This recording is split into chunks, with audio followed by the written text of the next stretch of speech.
Kata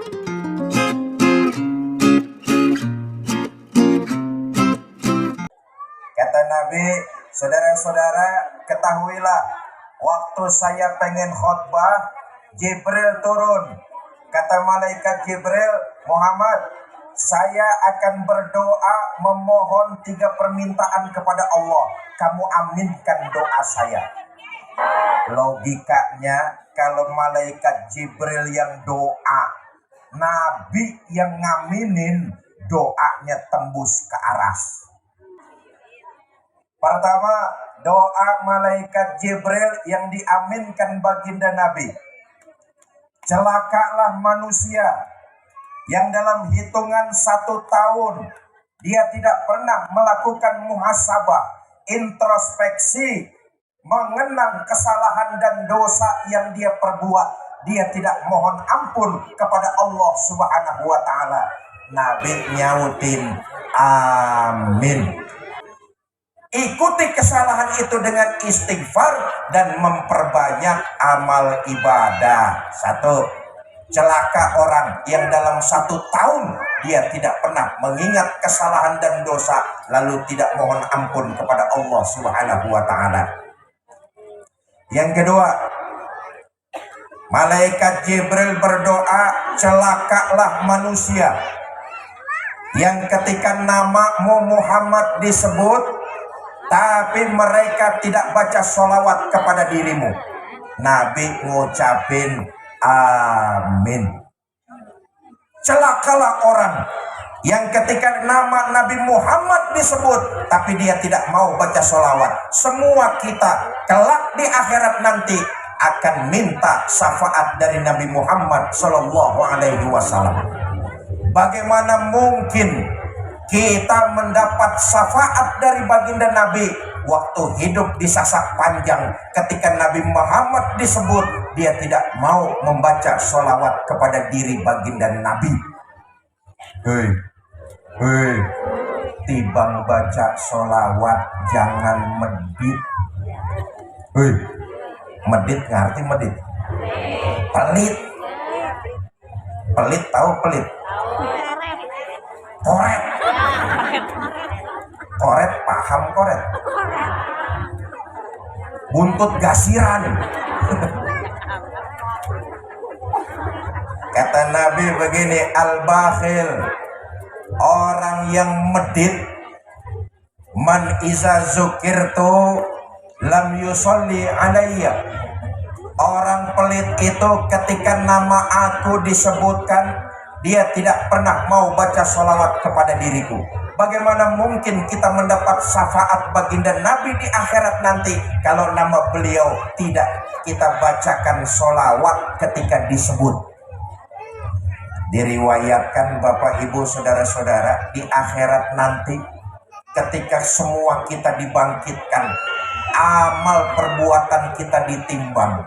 Di saat itulah kita mengharapkan syafaat dari para nabi dan rasul. Datanglah manusia bergerombol menghadap Nabi Adam.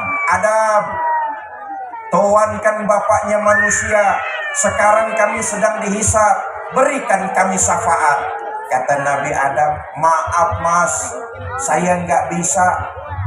Waktu hidup di sorga, saya punya 1 kesalahan. Saya bingung mempertanggungjawabkan 1 kesalahan saya. Saya nggak bisa memberikan syafaat kepada kalian. Hei, Nabi Adam punya 1 kesalahan, di akhirat bingung. Apa kesalahan Nabi Adam? Makan buah khuldi. Betul apa enggak? Ketika dimintakan syafaat di akhirat, Nabi Adam nggak bisa, dia bingung sama 1 kesalahan yang pernah dia lakukan, makan buah khuldi. Kata Nabi Adam, saya punya 1 kesalahan, saya bingung sama kesalahan saya nggak bisa memberikan kalian syafaat.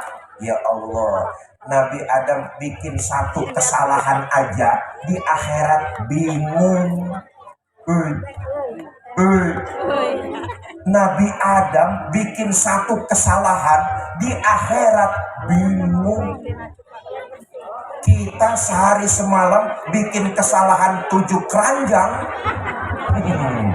tenang-tenang aja. Betul? Kata Nabi Adam, cobalah kalian datang kepada Nabi Ibrahim. Berbondong-bondong orang datang minta syafaat ke Nabi Ibrahim. Kata Nabi Ibrahim, saya nggak bisa. Saya pernah berbuat kesalahan ketika hidup di alam dunia. Saya bingung dengan kesalahan saya. Ya Allah, Nabi Ibrahim itu dalam riwayat itu dianggap sebagai sebuah kesalahan. Ketika di sidang ditanya siapa yang ngancurin patung-patung berhala, Nabi Ibrahim bilang, tuh patung yang gede tuh, buktinya kampak ada ngegantung di leher patung yang paling gede. Punya kesalahan cuma segitu, keder di akhirat. Kata Nabi Ibrahim, saya nggak bisa memberikan kalian syafaat. Datanglah kepada Nabi Musa. Datang bergerombol manusia ke Nabi Musa. Kata Nabi Musa, maaf mas, saya nggak bisa memberikan kalian syafaat. Datang saja ke Nabi Isa. Datang manusia ke Nabi Isa minta syafaat, ditolak sama Nabi Isa. Kata Nabi Isa, saya nggak bisa ngasih kalian syafaat. Boro-boro saya bisa memberikan syafaat. Oh, waktu hidup di dunia aja saya kawin kagak sempat. Betul banget. Kata Nabi Isa, kalian datanglah kepada Khatamun Nabiyyin, Sayyidul Mursalin, penutup para nabi dan rasul, Muhammad sallallahu alaihi wasallam. Itu yang bisa memberikan syafaat kepada manusia. Hei. Bagaimana mungkin kita mendapat syafaat di akhirat kalau nama nabi disebut kita nggak pernah mau baca sholawat? Sayyidina Muhammad. Mudah-mudahan dengan menyebut sholawat kepada diri beliau sesering mungkin di akhirat nanti kita dibangkitkan dan mendapat syafaat baginda Nabi Muhammad sallallahu alaihi wasallam.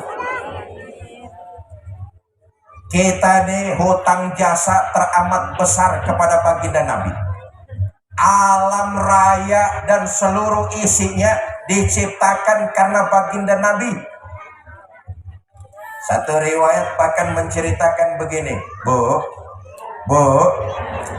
ketika Nabi Adam hidup di sorga, fasilitas serba ada, apaan aja enggak kekurangan. Sorga fasilitasnya komplit, apaan aja ada. Tapi karena Nabi Adam sendirian ngejedik, walaupun fasilitas komplit, apaan aja serba ada, kalau hidup ngejedik sendirian, enak apa enggak? Kagak enak. Bayangannya begini dah, saudara tinggal di Jakarta, Monas ambil buat saudara, Semanggi buntel bawa pulang, Hotel Indonesia milik saudara, Gelora Bung Karno punya saudara, apaan aja yang ada di Jakarta milik saudara. Tapi saudara hidup di Jakarta sendirian, enak apa enggak? Begitulah kondisi Nabi Adam. Fasilitas lengkap, apaan aja serba ada, tapi kalau sendirian iseng. Allah Maha tahu hambanya. Ditanya, Adam, kelihatannya kagak demen hidup di sorga, emangnya fasilitas kurang? Kata Nabi Adam, ya Allah enak, sorga lengkap, apaan aja ada. Cuma kalau sendirian roman-romannya iseng juga ya Allah. Ciptakanlah makhluk yang bernama manusia. Diciptakan dari tulang rusuk Nabi Adam sebelah kanan. Terciptalah Siti Hawa, jenisnya perempuan. Ketika Siti Hawa tercipta, jenisnya perempuan, cantik jelita, Nabi Adam mau langsung nyekel aja. Nah, ini emang watak nih orang laki, kagak boleh lihat jidat licin. Iya, lu dengerin lu. Iya. Nabi Adam begitu Siti Hawa tercipta, cantik luar biasa, mau main grepe aja. Grepe, ngerti grepe? Dilarang sama Allah, Adam, jangan main pegang saja, Hawa halal jadi milikmu asal kau bayar mahar terhadap dirinya. Kata Nabi Adam, ya Allah, dengan apa saya mesti membayar Siti Hawa maharnya? Allah menyebutkan dalam riwayat tersebut, antusolliya ala Muhammadin sallallahu alaihi wasallam. Kalau kamu pengen sah dan halal terhadap Siti Hawa, maka maharnya kamu membaca sholawat kepada Muhammad sallallahu alaihi wasallam. Bayangin, Nabi Adam belum tercipta, tapi Nabi Muhammad belum tercipta, tapi Nabi Adam mahar pernikahannya dengan Siti Hawa membaca sholawat kepada baginda Nabi besar Muhammad. Karena itu ini momentum memperingati Maulid, kita harus banyak-banyak selain membaca zikir juga membaca sholawat kepada baginda Nabi besar Muhammad Sallallahu Alaihi Wasallam dengan harapan kelak sebagai ini sebuah ibadah, kelak beliau memberikan syafaat kepada kita di yaumil akhir. Sedikit sejarah baginda Nabi, kita usahakan jam 11 lewat sedikit perayaan Maulid ini selesai, biar ada kenang-kenangan yang bisa kita bawa pulang. Kita lebih cinta lagi kepada Nabi kita Muhammad Sallallahu Alaihi Wasallam. Bu, tidak ada seorang pemimpin pun di dunia ini yang cintanya kepada umat dan rakyat dari dunia sampai akhirat kecuali Nabi Muhammad.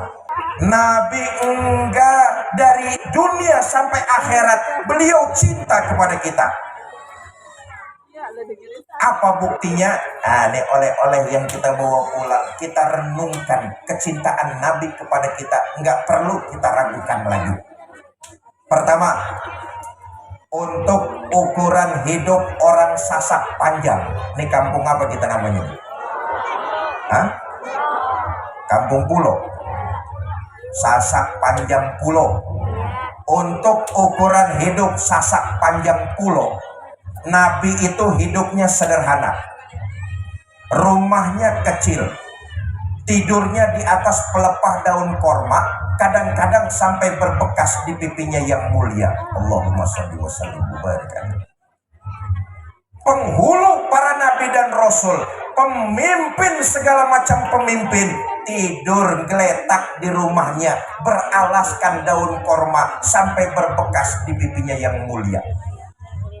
Sarapan paginya seteguk air zam-zam, sepotong roti, kadang-kadang 1-2 butir korma. Dalam kondisi yang demikian sederhana, Allah sampai nawarin bantuan. Wala saufa yu'tika rabbuka fatardo.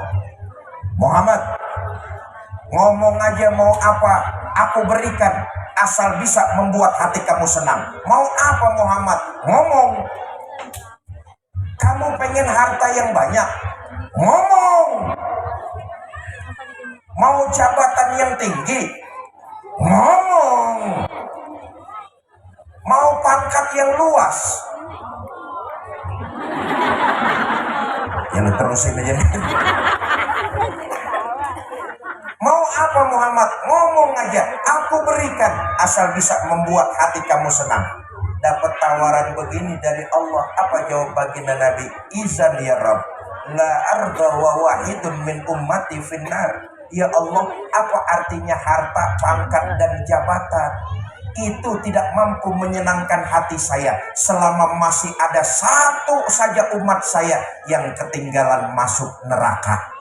Walhasil, Nabi lebih memilih mementingkan umat dan rakyat, hidup sederhana daripada bergelimangan harta, pangkat, dan jabatan.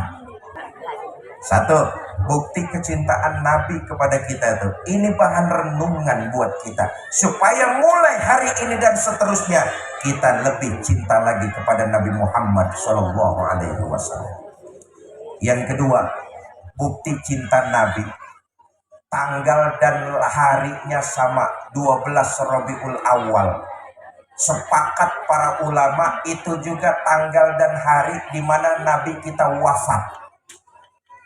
Sebelum Nabi kita wafat, kalimat yang sempat didengar oleh putri tercinta Sayyidah Fatimah cuma 3. As-sholah, as-sholah, an-nisa, itakun nisa, ummati, ummati.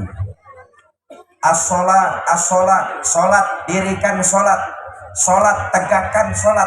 Siapa yang mengerjakan sholat, dia mendirikan agamanya. Siapa yang meninggalkan sholat, sesungguhnya dia sedang menghancurkan agamanya. Nabi pesan kepada kita sebelum beliau meninggal dunia, as-sholat, as-sholat, sholat, dirikan sholat. Apalagi tadi saya bersyukur sambutan DKM masjid kita sudah banyak berubah. Betul apa tidak? Masjid kita sudah bagus dari tahun-tahun sebelumnya. Ini tinggal kita makmurkan, kita ramaikan dengan apa? Dengan yang wajib saja dulu, sholat.